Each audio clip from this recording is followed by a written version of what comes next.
Hello and welcome to the Cubbears fan report for May the 11th, 2024. It's a big day for both the Bears and the Cubs. I misspoke. It was not OTAs yesterday. It was minicamp, rookie minicamp. And there's all kinds of videos showing the events and interviews with Caleb Williams, who was named the starter at quarterback. There is no question, no ambiguity, no trying him out. No veteran is going to fill the spot until they decide what they want to do. They are going to start with him, and they are loaded around Caleb Williams. That's why I like this so much. The interview was incredible, and Caleb Williams said, "The Bears," and he likes to make that bear claw, and that's going to be a big thing. He's embracing his role as the hope for the Bears. So there's no question, no ambiguity who he's going to be. And he looked good in practice. A few drops in practice. He's throwing the ball, and he's doing the interviews, and he's playing the role, and he's embracing it. And he likes to go like that.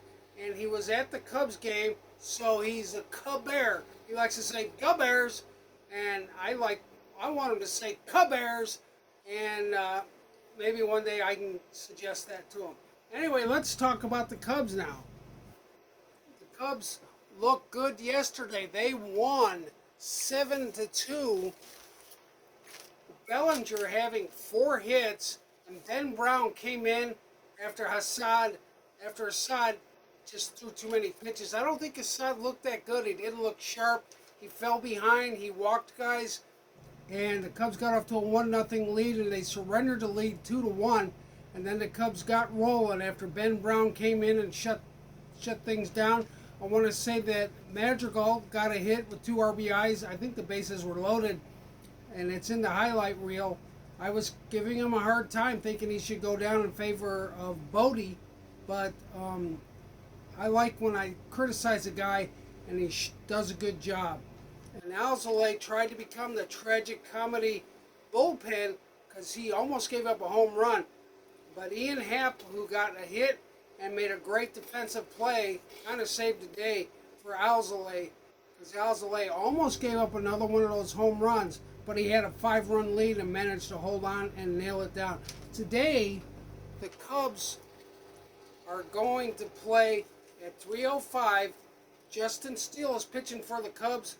And the Pirates are thinking it's the promised land. Paul Skeens at 0.99 in the minor leagues and struck out 27 guys, or something like 45 guys. Actually, he's pitched 27 innings in the minors already this year and has like 45 strikeouts. So he's expected to be good. Yesterday's starter for the Pirates, Jared Jones, was throwing the ball 100 miles an hour as well. So the Pirates have a bright future, but Jones gives up a lot of home runs, and Bellinger got one of them. He got a home run as well, and the Cubs just found a way to piece together some hits. Christopher Morel struggled a little bit at third base, but he was able to put it together, get a hit, and drove in a run.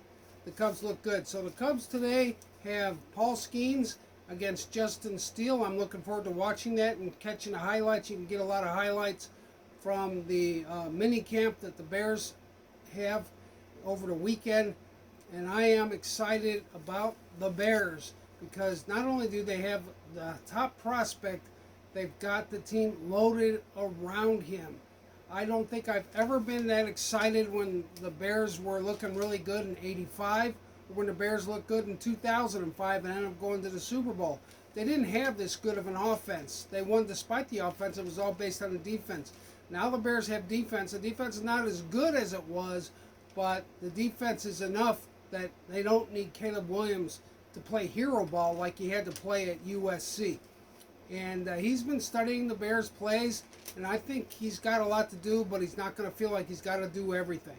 It's going to be a combination of good offense, good support, and the Bears looking really good. This is the Cubbears fan report. Like and subscribe, and I hope you leave a comment. If you have any disagreement, it can be vicious. If you don't like what I'm saying, just let me know. I'm okay. I'm a big boy. I can take it. I won't cry, I promise. This is the Cubbears Fan Report with Mark Bertman, your Cubbears fan reporter. And this is also brought to you by the Robin Hood Brewery in Iuka, Mississippi, which is also in my picture collage, because they've got some good drinks and some good burgers. And I'm looking forward to hanging out there quite a bit, because there's not a whole lot to do here in Iuka. But one thing you can do is count on karaoke on Thursday nights on Route 25 if you're heading toward the dam. There's a big lake and dam on the Tennessee border, and on the way out there, stop and have a beer at the Robin Hood Brewery, which I tried a lot of their microbrewed stuff. I like microbrewed beer. I don't really much care for stuff like Budweiser. I like something that's brewed and has flavor to it. Anyway, it's the Cubbears Fan Report. Like and subscribe and support my sponsors, also Taylor's Place in Burnsville. And you have a great day and a great May.